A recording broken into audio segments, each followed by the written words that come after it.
students, I'm Amy Sullivan. Thank you for attending my lecture today. I hope to provide valuable insights to make it worthwhile. Hope you enjoy my talk today. Standing on the stage of this spacious hall, holding a microphone, that's how I greeted the youth in front of me. Among those students, there was one kid, pale-faced, staring at me. Upon finding her, I smiled, but my eyes were cold. Let's get started, shall we? I began my lecture at the University Hospital's hall. Clinical training? Yeah, they are currently in my department, so I have to teach these medical students. I'll be coming home late for a while. I see. Got it. My husband, Ethan, works at the University Hospital. So, you won't be able to pick up Samantha for a while? Ethan raised his voice as if he just remembered. Samantha is our daughter. She will turn 3 soon. We both work, so we leave Samantha at daycare in the University Hospital where Ethan works. Therefore, Ethan has been responsible for taking Samantha to daycare and picking her up from there. That's right then. Amy, could you pick up Samantha for a while? Sorry, I know you're busy too. Ethan, who doesn't seem sorry at all, made the request without even looking at me, and I responded, Alright, I'll explain the situation to my colleagues and work it out. Don't worry. Thanks. With that, Ethan takes out his phone and starts to fiddle with it. Seeing Ethan, I sigh so he doesn't notice. When we met, Ethan was so sweet. Is this what they mean by a man won't feed bait to a fish he's caught? Mama, let's play together. I was lost in thought when Samantha, who was playing in the room next to the living room, called me and I was startled. Oh, I'm coming now. Leaving Ethan at the dining table still on his phone, just me headed towards the room. Even though we're all together in this house, the gap of feeling makes me sad. Still, I went on to play with Samantha. I met Ethan at our college club. Hey, are you new here? The one who came up to me at the club was Ethan, a junior 2 years older than me. It didn't take long for my naive younger self to fall for Ethan, an upperclassman who taught me many things. When I became a sophomore, Ethan became a senior and had to take his license exam. Now that I expected to see him less, I gathered my courage and confessed my feelings to Ethan, cheered on by my friends. I managed to get him to say yes, and we started dating. We did once have a rough time and got close to breaking up, but Ethan and I overcame it. After graduating from college, Ethan proposed to me saying, I swear on this ring, I'll make you happy, Amy. Will you marry me? Yes! Thank you! My graduation topped with Ethan's proposal. I was the happiest I had ever been, and tears ran down my cheeks. But looking back, that might have been a mistake. I should have taken time to think it through rather than get swept away by the mood of the moment. Our married life began smoothly, but after the birth of our daughter Samantha, I could feel Ethan growing colder towards me day by day. We were practically a loveless married couple. The reason we're still together is because of our daughter Samantha. Matter of fact, there's no real reason to break up either. Ethan isn't physically or verbally abusive. He's not exactly uncooperative with raising Samantha either. While there's no love between us, I suppose he's still needed for our life with Samantha. I'm sure Ethan must feel the same way about me. It's often said that love and marriage are different. I wonder if this is what that means. I sighed. Well, if it weren't for him, I would have never had Samantha. Perhaps I should consider this a kind of happiness. As I muttered these words to myself, I walked into the University Hospital. I was there to pick up Samantha. Ethan said he would be late today, so I came to pick her up. While walking in the premises, I saw something unbelievable. Ethan was walking arm in arm with a young woman. What? Ethan and the young woman, unaware of my presence, were about to walk past me. In disbelief, I couldn't help but call out, Ethan? The man who turned around was unmistakably Ethan. Amy, why are you here? As Ethan showed clear signs of being flustered, I let out a sigh of disbelief. Why? I'm here because you said you'd be late, so I came to pick up Samantha. What about you? Who is she? Despite being in front of a woman who could be suspected of having that kind of relationship with him, I was surprised that I was able to snap at Ethan like this. I'm not upset. I don't have feelings for this person anymore. She's a student who is currently interning here. I was planning to mentor her further. Ethan mumbled in response. As he stammered, I asked, Mentor? Interesting. Do you mentor her even outside the hospital? What do you teach her? I asked with a look of disdain. The young woman who was on Ethan's arm then stepped forward. Hello, my name is Tiffany. I'm a medical student. By any chance, are you Ethan's wife? She asked in an obnoxiously high voice that made me want to block my ears. Yes, I am, and who are you to Ethan? In response to my question, this woman named Tiffany looked me up and down as if she were evaluating me.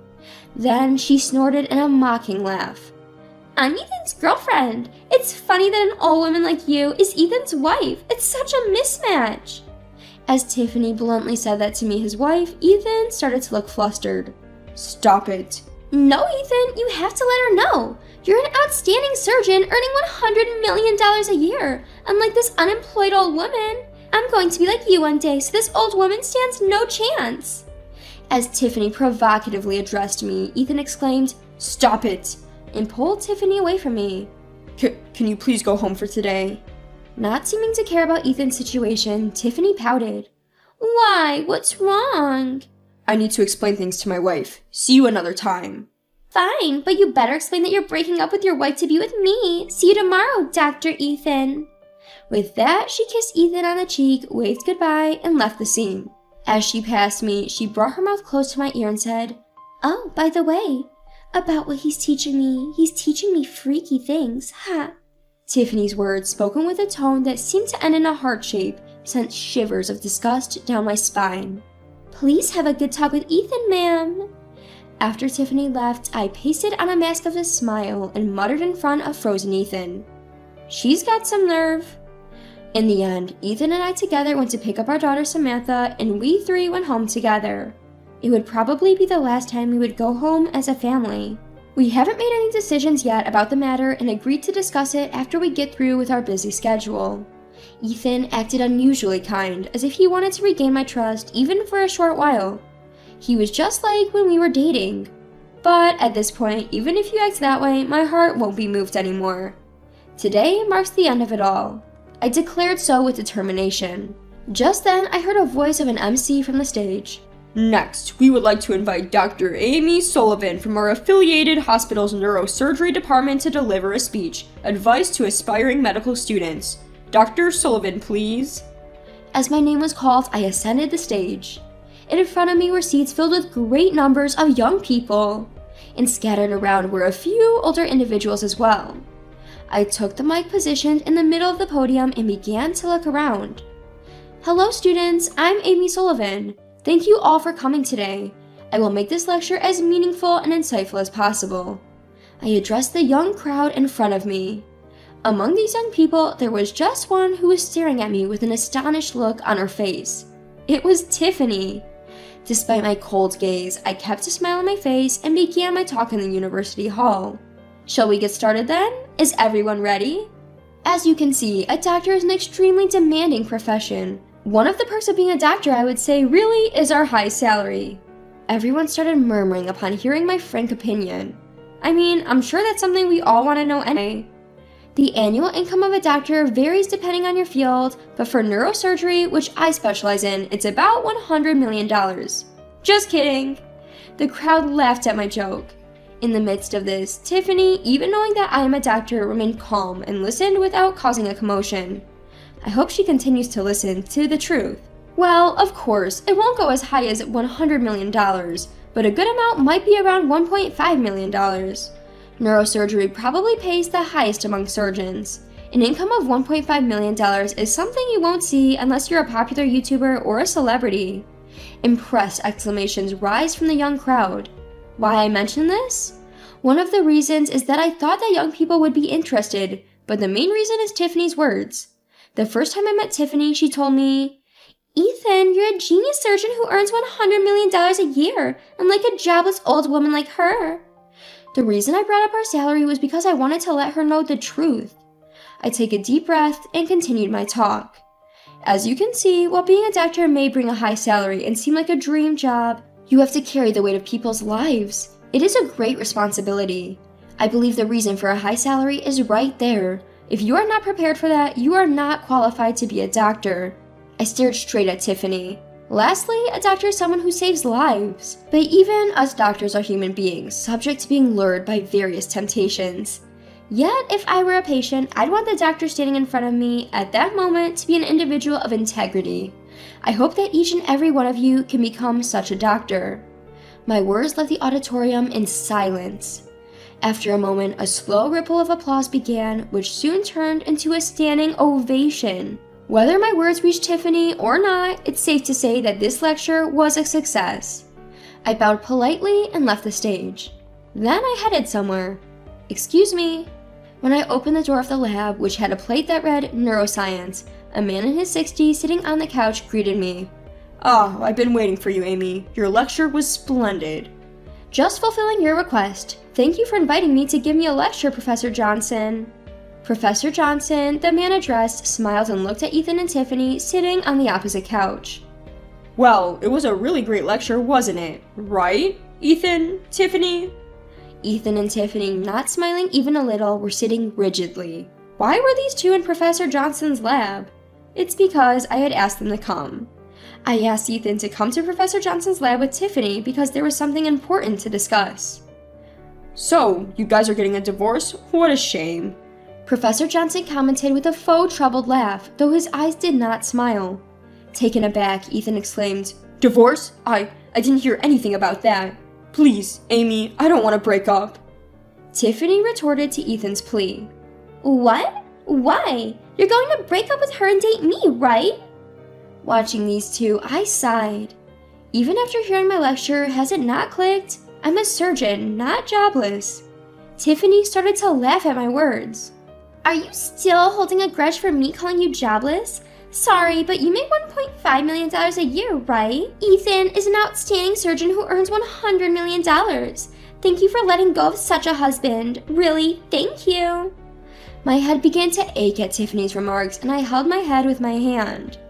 Ethan, too, was holding his head with both hands. Ah, such an insensitive girl. I said in the lecture, didn't I? It's almost impossible for a doctor to earn $100 million a year. Tiffany, you're being fooled. What? No, ma'am, you don't have to lie. Ethan, she's lying, right? You do make $100 million a year, right?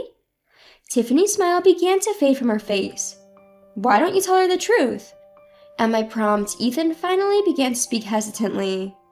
I'm not really a doctor. Why? But... Actually, I'm a nurse. I'm sorry, I lied. Nurse?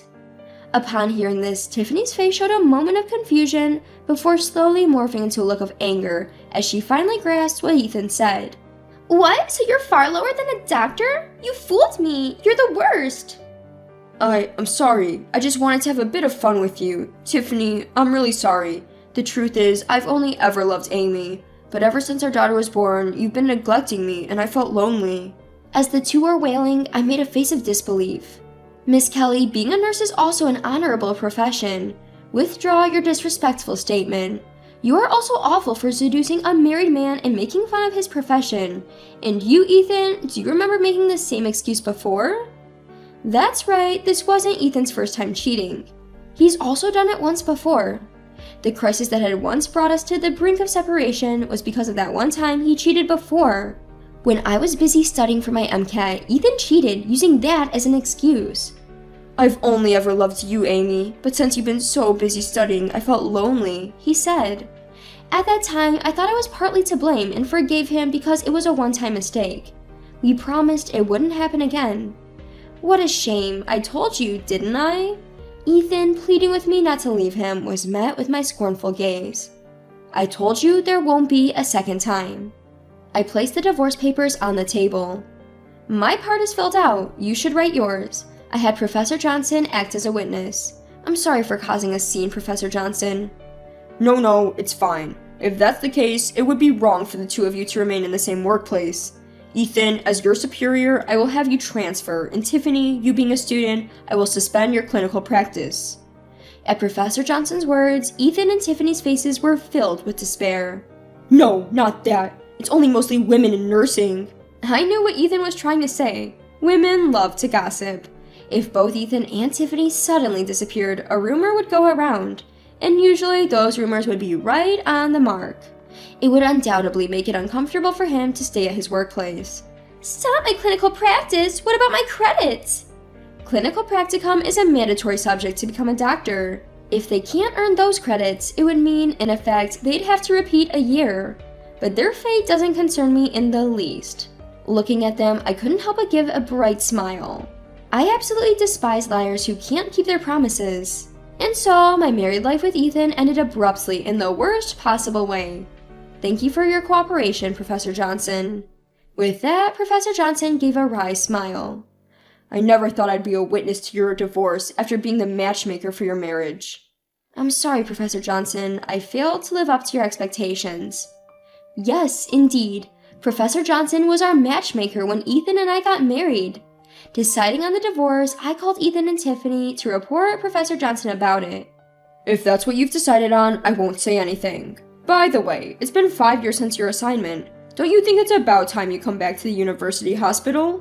Without hesitation, I nodded to Professor Johnson's invitation. Yes, definitely. After all, I have to pick up and drop off my daughter Samantha.